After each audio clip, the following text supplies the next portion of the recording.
এই সপ্তাহে ইতালিতে কত মিনিটে নুল্লুস্তা উঠেছে, যে স্কুল শহরগুলো থেকে নুল্লুস্তা উঠেছে এবং ফ্রিতে অ্যাপয়েন্টমেন্ট বুক করতে যা জানা জরুরি।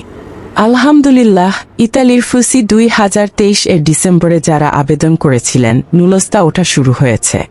শুরুতে রোম, নাপোলি, ভেনিস সহ অনেক শহরের আবেদনকারীরা পাচ্ছেন। যারা 9:04 থেকে 16 সেকেন্ডে ক্লিক করেছে তাদের নুল্লুস্তাগুলোই এখন ওঠা শুরু করেছে।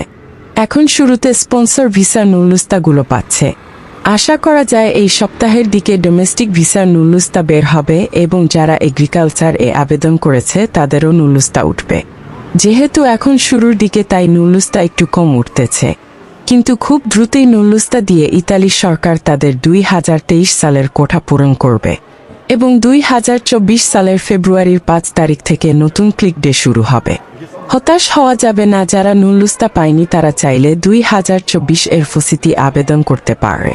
প্রাথমিকভাবে কিছু কিছু শহরে সুখবর পাওয়া যাচ্ছে, তবে চলতি সপ্তাহের মধ্যে অনেক স্থানে সিজনাল ও নন সিজনাল এবং ডোমেস্টিক নুল্লুস্তা পাওয়ার খবর পাওয়া যাবে ইনশাল্লাহ। প্রস্তুতি শুরু করে দেন স্বপ্নের দেশ ইতালি আসার জন্য। ইতালির আপডেট নিউজগুলো সবার আগে পেতে ফলো করে ভিসা ওয়ার্কশপ বিডি পাশেই থাকুন।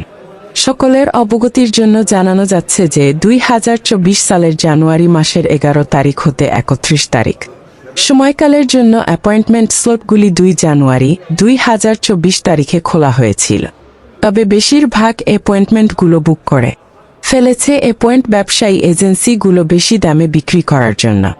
এ কারণেই কোনো উপায় না পেয়ে আপনাদেরকে এখন বেশি দামেই অ্যাপয়েন্টমেন্ট বুক করে নুল্লুস্তা ভিএফএস এ জমা দিতে হবে।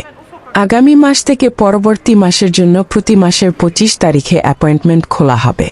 অ্যাপয়েন্টমেন্ট সিস্টেম সম্পূর্ণ বিনামূল্যে। অ্যাপয়েন্টমেন্ট করার জন্য বা ভিসার আবেদন জমা দেওয়ার জন্য কেউ কোনো প্রকার টাকা চাইলে বিশ্বাস করবেন না এবং কোনো প্রকার টাকার লেনদেন করবেন না। অ্যাপয়েন্টমেন্ট ফ্রিতে বুক করার জন্য অবশ্যই। যারা আগামীতে ইতালি এম্বাসির অ্যাপয়েন্টমেন্ট নিয়ে চিন্তিত তারা চাইলে এখন ফ্রি নিজের নাম্বার দিয়ে রেজিস্ট্রেশন করাই রাখতে পারেন। পরবর্তীতে নুল্লুস্তা উঠলে স্লট অ্যাভেলেবল থাকলে ডেট নিয়ে দেয়া যাবে, তবে অবশ্যই সবাই মালিকের ইমেইল এবং ফোন নাম্বার নিয়ে রাখবেন এবং পাসপোর্টে যে নাম্বারটি দেয়া আছে এটা দিয়ে রেজিস্ট্রেশন করার ট্রাই করবেন। অনেকে অ্যাপয়েন্টমেন্ট এর ক্ষেত্রে এই বিষয়গুলো মাথায় রাখেন না। ফর্ম ফিল আপের সময় সঠিক তথ্য দেওয়াটা খুবই জরুরি।